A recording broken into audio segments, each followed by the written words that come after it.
محترم سامعین، السلام علیکم ورحمۃ اللہ وبرکاتہ۔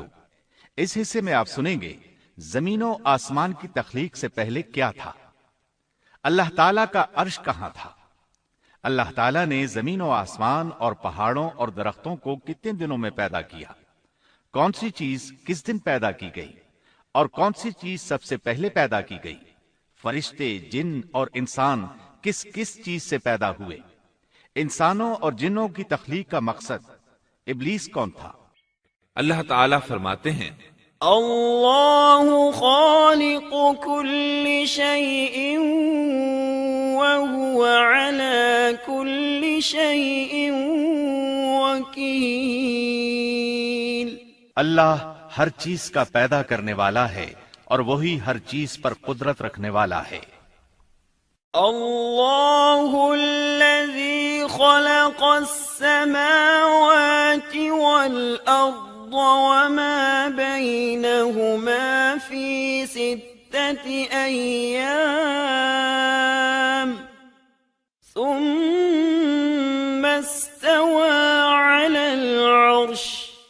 اللہ تعالیٰ وہ ہے جس نے آسمانوں، زمین اور ان کے درمیان کی سب چیزوں کو 6 دن میں پیدا کر دیا، پھر عرش پر جلوہ فرما ہوا۔ مزید اللہ تعالیٰ سورۃ الحدید آیت 4 میں فرماتے ہیں هو الذي خلق السماوات والأرض في 6 أيام ثم استوى على العرش يعلم ما يلج في الأرض وما يخرج منها وما ينزل من السماء وما يعرج فيها وهو معكم أينما كنتم والله بما تعملون بصير۔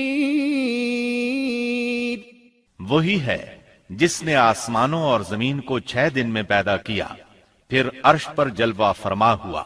وہ خوب جانتا ہے اس چیز کو جو زمین میں جائے اور جو اس سے نکلے، اور جو آسمان سے نیچے آئے، اور جو کچھ اس میں چڑھ کر جائے، اور جہاں کہیں تم ہو وہ تمہارے ساتھ ہے، اور اللہ تمہارے اعمال کو دیکھ رہا ہے۔ اسی طرح اللہ تعالیٰ سورہ ہود آیت 7 میں فرماتے ہیں وَهُوَ الَّذِي خَلَقَ السَّمَاوَاتِ وَالْأَرْضَ فِي 6 أَيَّامٍ وَكَانَ عَرْشُهُ عَلَى الْمَاءِ۔ اور اللہ ہی وہ ذات ہے جس نے 6 دن میں آسمانوں اور زمین کو پیدا فرمایا اور اس کا عرش پانی پر تھا۔ امام احمد بن حنبل رحمت اللہ علیہ نے ابو رزین عقیلی سے بیان کیا ہے، انہوں نے کہا یا رسول اللہ أين كان ربنا عز وجل قبل أن يخلق السماوات والأرض؟ فقال صلى الله عليه وسلم كان في عماء ما فوقه هواء وما تحته هواء ثم خلق عرشه على الماء۔ اے اللہ کے رسول صلی اللہ علیہ وسلم، آسمانوں اور زمین کو پیدا کرنے سے پہلے ہمارا پروردگار کہاں تھا؟ آپ نے فرمایا عما میں تھا، یعنی اللہ کے سوا کچھ بھی نہ تھا، نہ اس کے اوپر ہوا تھی اور نہ اس کے نیچے ہوا تھی، مطلب یہ کہ کچھ نہ تھا، پھر اس نے پانی پر اپنا عرش پیدا کیا۔ گویا یہ تھی مخلوق کی ابتدا۔ امام احمد، امام ترمذی، امام ابو داود اور بہت سے دوسرے محدثین رحمہم اللہ نے سیدنا عبادہ بن صامت رضی اللہ عنہ کی روایت بیان کی ہے۔ وہ کہتے ہیں سمعت رسول اللہ صلی اللہ علیہ وسلم يقول ان اول ما خلق اللہ تبارک وتعالى القلم ثم قال له اكتب فجرى في تلك الساعة بما هو كائن إلى يوم القيامة۔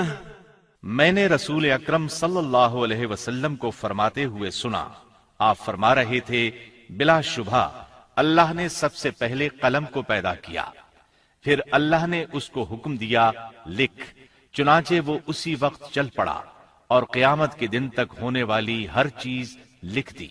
یہ اللہ تعالیٰ کا علم تھا جس کو قلم نے اس کے حکم کے مطابق لوح محفوظ پر لکھا۔ امام مسلم رحمت اللہ علیہ نے سیدنا عبداللہ بن عمرو بن عاص رضی اللہ عنہما کی روایت بیان کی ہے، اس میں سب سے پہلی چیز کے بارے میں وضاحت کی ہے اور جمہور فقہا کی رائے بھی یہی ہے۔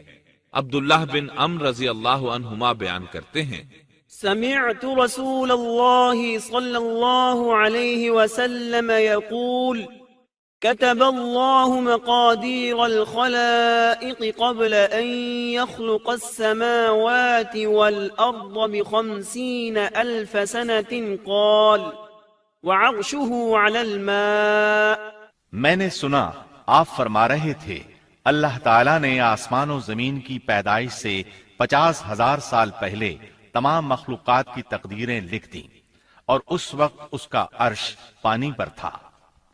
اس حدیث مبارک سے واضح ہو گیا کہ سب سے پہلے پانی اور پھر پانی پر عرش پیدا کیا گیا، پھر قلم کی پیدائش ہوئی، اس نے تقدیر تحریر کی، پھر آسمان اور زمین کی تخلیق ہوئی، اور جس حدیث میں آیا ہے کہ ابتدا میں قلم کو پیدا کیا گیا، اس کا مطلب یہ ہے کہ اس جہان کی مخلوقات میں سب سے پہلے اس کا نمبر ہے، نہ کہ باقی تمام جہانوں کی مخلوقات میں پہلا نمبر ہے، اور اس کا تذکرہ بخاری شریف کی اس حدیث میں ہے۔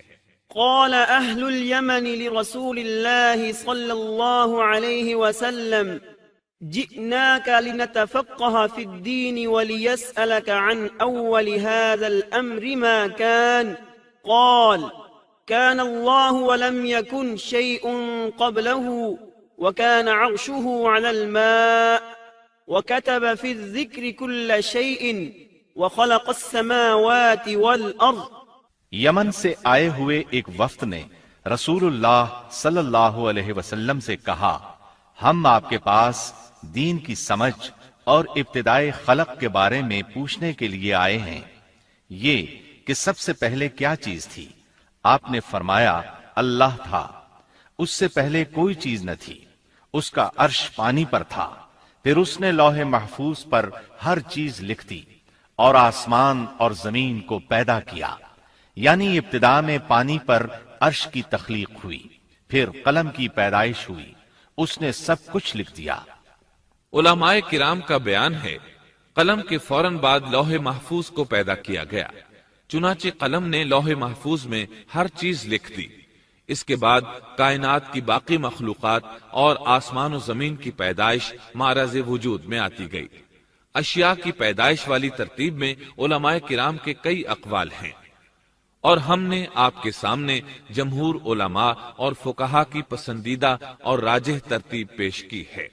آسمان اور زمین کی مخلوقات کی ترتیب کیا ہے، اس بارے میں امام مسلم رحمت اللہ علیہ نے سیدنا ابو ہریرہ رضی اللہ عنہ کی روایت پیش کی ہے، وہ کہتے ہیں أخذ رسول الله صلى الله عليه وسلم بيدي فقال خلق الله عز وجل التربة يوم السبت وخلق فيها الجبال يوم الأحد وخلق الشجر يوم الاثنين وخلق المكروه يوم الثلاثاء وخلق النور يوم الأربعاء وبث فيها الدواب يوم الخميس وخلق آدم عليه السلام بعد العصر من يوم الجمعة في آخر الخلق في آخر ساعة من ساعات الجمعة فيما بين العصر إلى الليل۔ نبی اکرم صلی اللہ علیہ وسلم نے میرا ہاتھ پکڑا اور فرمایا، اللہ تعالیٰ نے ہفتے کے دن مٹی کو پیدا کیا، اتوار کے دن زمین میں پہاڑ، پیر کے دن درخت، منگل کے دن تکالیف، مصائب، جراثیم اور بیماریاں، بدھ کے دن نور کو، جمعرات کے دن زمین میں چوپایوں کو پھیلا دیا، اور تمام مخلوقات میں جمعے کے دن کی آخری گھڑیوں یعنی عصر سے رات کے درمیان میں آدم علیہ السلام کو پیدا کیا۔ مطلب یہ کہ ابتدائے آفرینش میں جن مخلوقات کی تخلیق ہوئی ان میں سے آخری مخلوق انسان تھا۔ اس حدیث میں مختلف حالات کو نہایت وضاحت سے بیان کیا گیا ہے۔ اس سے بخوبی پتہ چل گیا کہ ابتدائی مخلوقات کی ترتیب کیا تھی۔ ان میں سے آخری نمبر آدم علیہ السلام کا تھا، جبکہ آدم علیہ السلام نسل انسانی میں سب سے پہلے اور تمام انسانوں کے باپ ہیں۔ انسانوں سے پہلے فرشتے اور جن پیدا ہو چکے تھے۔ صاحب عقل مخلوقات میں سب سے پہلا نمبر فرشتوں کا، دوسرا نمبر جنوں کا اور آخری نمبر انسانوں کا ہے۔ فرشتوں کا اصل ٹھکانہ آسمان ہے۔ اللہ تعالیٰ سورۃ الشورى آیت 5 میں فرماتے ہیں، تكاد السماوات يتفطرن من فوقهن والملائكة يسبحون بحمد ربهم ويستغفرون لمن في الأرض ألا إن الله هو الغفور الرحيم۔ قریب ہے کہ آسمان اپنے اوپر سے پھٹ پڑے اور تمام فرشتے اپنے رب کی تسبیح اور تحمید بیان کر رہے ہیں اور زمین والوں کے لیے استغفار کر رہے ہیں۔ خبردار، اللہ تعالی معاف کرنے والا، رحمت کرنے والا ہے۔ مسلم شریف میں ہے، سیدہ عائشہ صدیقہ رضی اللہ عنہا سے روایت ہے کہ نبی اکرم صلی اللہ علیہ وسلم نے فرمایا، خلقت الملائكة من نور وخلق الجان من نار وخلق آدم مما وصف لكم۔ فرشتوں کو نور سے اور جنوں کو آگ سے پیدا کیا گیا اور آدم کو اس چیز سے پیدا کیا گیا جو تمہارے لیے بیان کر دی گئی، یعنی مٹی سے۔ فرشتوں کی تخلیق کے بعد جنوں کو پیدا کیا گیا۔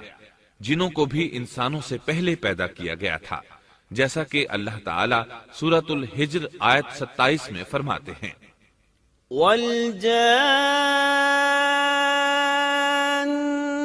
خَلَقْنَاهُ مِن قَبْلُ مِن نَّارِ السَّمُومِ۔ اور اس سے پہلے جنات کو ہم نے لو والی آگ سے پیدا کیا۔ جنات کے بارے میں بہت زیادہ آیات و احادیث موجود ہیں۔ اللہ تعالیٰ فرماتے ہیں، خلق الجان من مارج من نار۔ اور جنات کو آگ کے شعلے سے پیدا کیا گیا۔ مارج آگ کے بھڑکتے شعلے کے کنارے کو کہتے ہیں۔ گویا جنوں کو آگ کی جڑ سے نہیں بلکہ آگ کے شعلوں کے کنارے سے پیدا کیا گیا ہے۔ قرآن مجید میں اللہ تعالیٰ نے ابلیس شیطان کا قول نقل کیا ہے، خلقتنی من نار۔ تو نے مجھے آگ سے پیدا کیا۔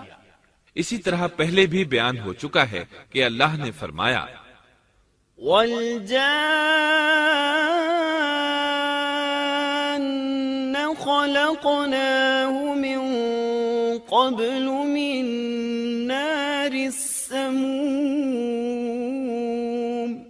اور اس سے پہلے جنات کو ہم نے لو والی آگ سے پیدا کیا۔ یہ ہے جنات کی اصل اور بنیاد۔ ابلیس ملعون بھی جنات میں سے ہے، اور اس مسئلے میں کسی کو تردد اور شبہ نہیں ہونا چاہیے، اس لیے کہ قرآن مجید میں ہے، إِلَّا إِبْلِيسَ كَانَ مِنَ الْجِنِّ۔ اور ابلیس جنوں میں سے تھا۔ مطلب یہ کہ وہ فرشتوں میں سے نہیں تھا۔ حسن بصری رحمت اللہ علیہ فرماتے ہیں، وہ پلک جھپکنے کے برابر بھی فرشتوں کی جنس میں داخل نہیں ہوا، اور نہ ہی وہ کبھی فرشتوں میں شمار ہوا ہے۔ وہ جنات میں سے ہے کیونکہ اس نے خود اقرار کیا تھا، خلقتنی من نار۔ اے اللہ، تو نے مجھے آگ سے پیدا کیا ہے۔ اگر یہ فرشتہ ہوتا تو اس وقت کہتا، اے اللہ، تو نے مجھے نور سے پیدا کیا ہے۔